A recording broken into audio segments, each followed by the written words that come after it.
Muy bien, buenos días. Estamos con algunos problemas técnicos con la notebook, así que vamos a hacer lo que podamos grabando desde el celular. Todos estamos aprendiendo, todos.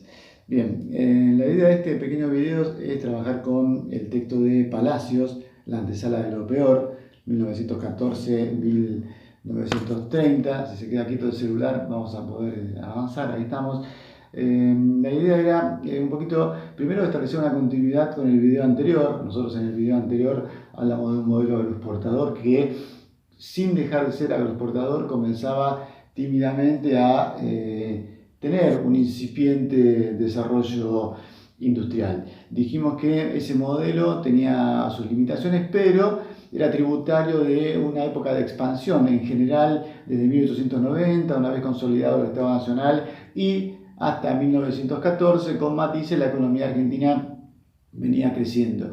Y es un caso muy interesante el de nuestra economía, porque si uno ve el Producto Bruto Interno, si uno distribuye, hace la distribución por cápita de ese Producto Bruto Interno por la población que teníamos, la Argentina se posicionaba, por lo menos en esos momentos, como un país que estaba, en términos de las variables que les mencionaba recién, a la altura de Canadá, a la altura de Australia, y se presentaba como uno de los países con mayores perspectivas de desarrollo económico hacia el futuro. Es más, diversos análisis hasta el día de hoy se plantean qué pasó con la economía argentina que 115 años después no logra transformarse en una potencia. Y una de las cuestiones de interés que muestra el análisis de Palacio es que el modelo agroexportador precisamente se va a encontrar frente a una situación que lo tensa, que muestra sus debilidades, como es la Primera Guerra Mundial. Nosotros vimos, cuando ustedes cursaron en el CBC, Historia Económica y Social General, lo que significaba esa guerra. Y sobre todo, lo que va a significar en términos de la relación entre los principales países en esos momentos. Una vez terminada la Primera Guerra Mundial, Inglaterra, nuestro principal socio comercial, pierde su condición de potencia hegemónica a nivel mundial. Esta pérdida de condición de potencia hegemónica en pos de los Estados Unidos va a implicar un cambio en el escenario mundial. Y todavía no nos afecta mucho, pero en el final de la Primera Guerra Mundial, Rusia sufre la revolución, que la va a terminar catapultando con el correr de los años en el principal desafío para ese sistema económico capitalista que parecía hegemonizar sin problemas el mundo. Como vamos a ver, después de la Primera y sobre todo después de la Segunda Guerra Mundial, esa hegemonía va a estar en duda y va a reconfigurar aún más el sistema capitalista. Por ahora, lo que nos interesa a nosotros es que el final de la Primera Guerra Mundial implica la victoria clara de Estados Unidos y la pérdida de Gran Bretaña de su lugar hegemónico. ¿Qué significa eso para la Argentina? Un gran problema, porque el vínculo comercial que nosotros teníamos con Inglaterra ya no podemos tenerlo con Estados Unidos.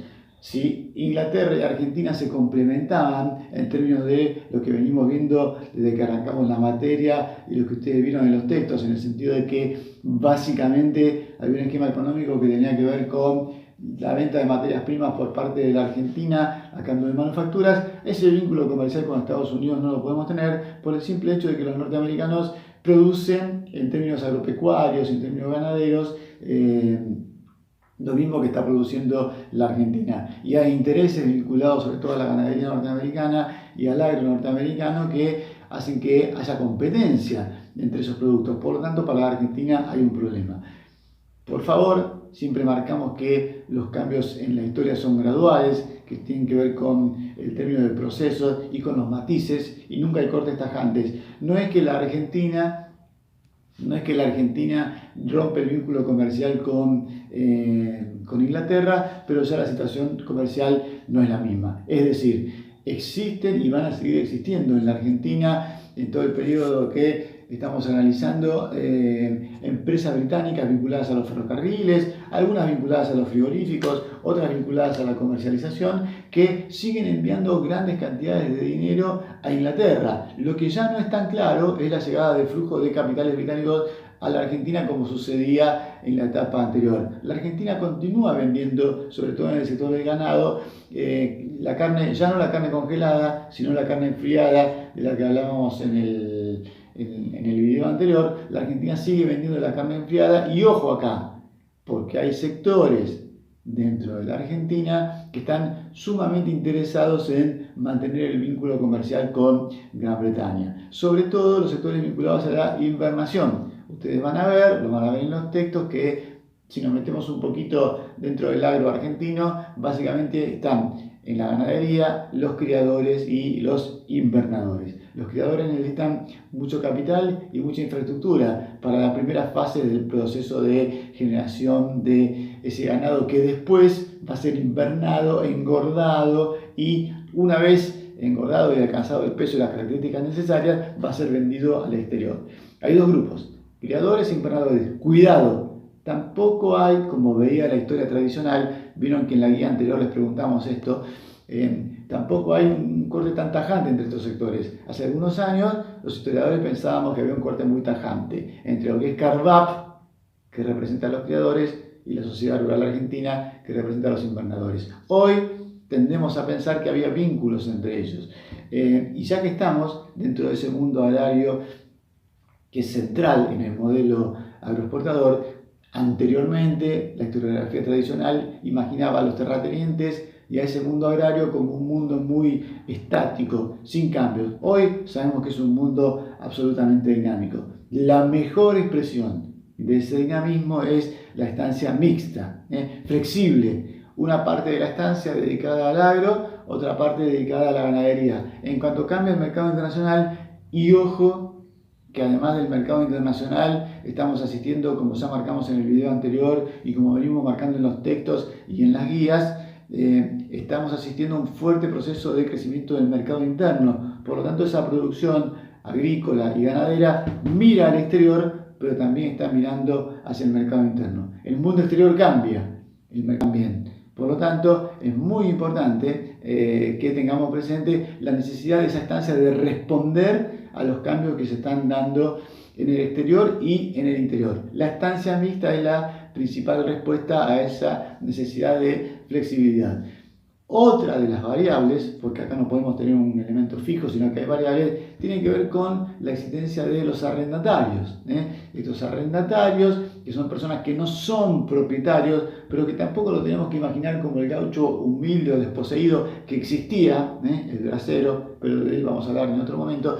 Estos arrendatarios son pequeños capitalistas que no son propietarios, pero que tienen capital y que arriendan la propiedad, en especial en el sector agrícola, por una determinada cantidad de tiempo. Pueden ser 2 años, puede ser 1 año. Cuando la estancia necesita modificar su actividad, la variable de ajuste o la variable de cambio es el final del arrendamiento. Existe, como bien le marca Palacios, una multitud de arrendatarios que algunos se dedican a la producción agrícola, otros alquilan maquinarias y van rotando por diversas estancias o por diversas unidades productivas ofreciendo sus maquinarias. Es importante, nos parece, marcar esto. Este es un mundo flexible, este es un mundo dinámico que responde a los condicionamientos del exterior y también a los condicionamientos del interior.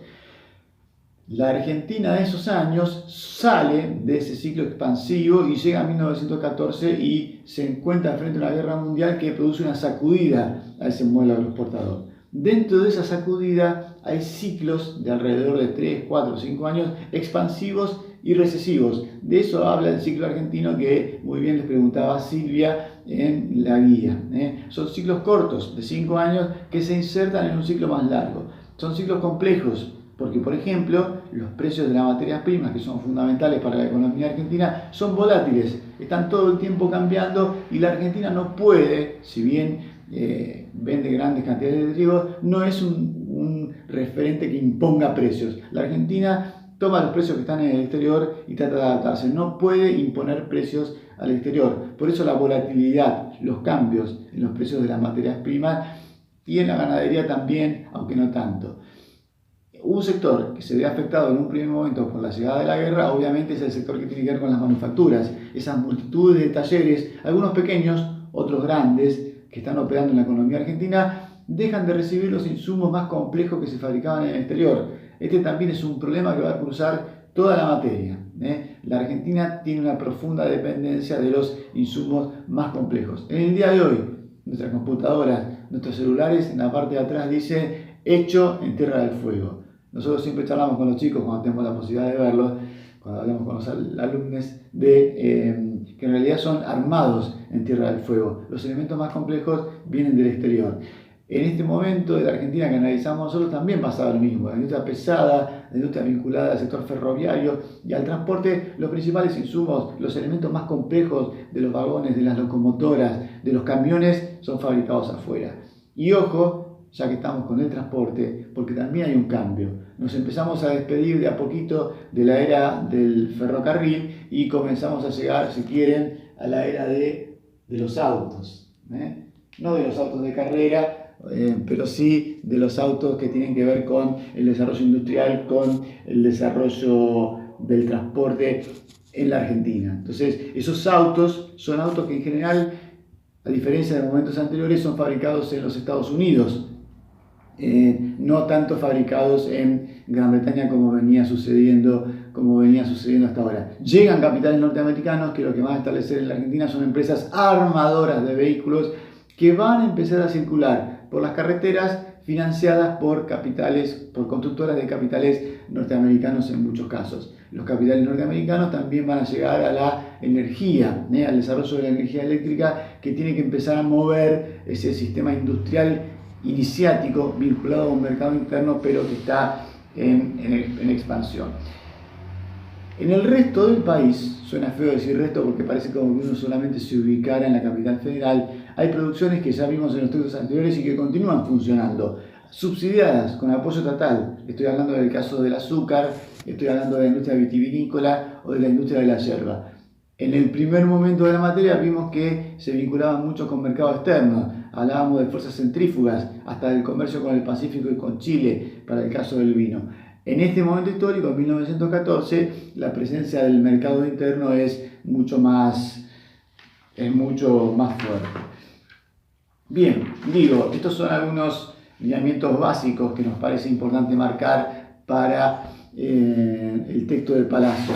Si me permiten, seguimos estando con un mundo agrario, con un modelo agroexportador, pero la tecnificación, la llegada de las industrias, ya que tenemos el modelito acá, nos está marcando una llamada de atención en ese modelo agroexportador. La guerra es un desafío, va a implicar el inicio de la producción sustitutiva de importaciones, aquel concepto que muchos vieron en el secundario, la ISI, industrialización por sustitución de importaciones. No hay una vocación decidida en las élites argentinas por avanzar en un proceso de industrialización. Nos industrializamos porque el mundo exterior está poniendo un límite. Y sí, no queda otra que industrializarse. Pero no estamos muy convencidos, estoy hablando de las élites, con respecto a la necesidad de avanzar en el proceso de industrialización. Algunos plantean que es una industrialización momentánea. Hay sectores, los vinculados a Inglaterra, que tienen el temor de que si avanzamos en la industria, rompemos el vínculo comercial con Inglaterra. Hay sectores que opinan que el lugar de la Argentina en el mundo es ser el granero del mundo.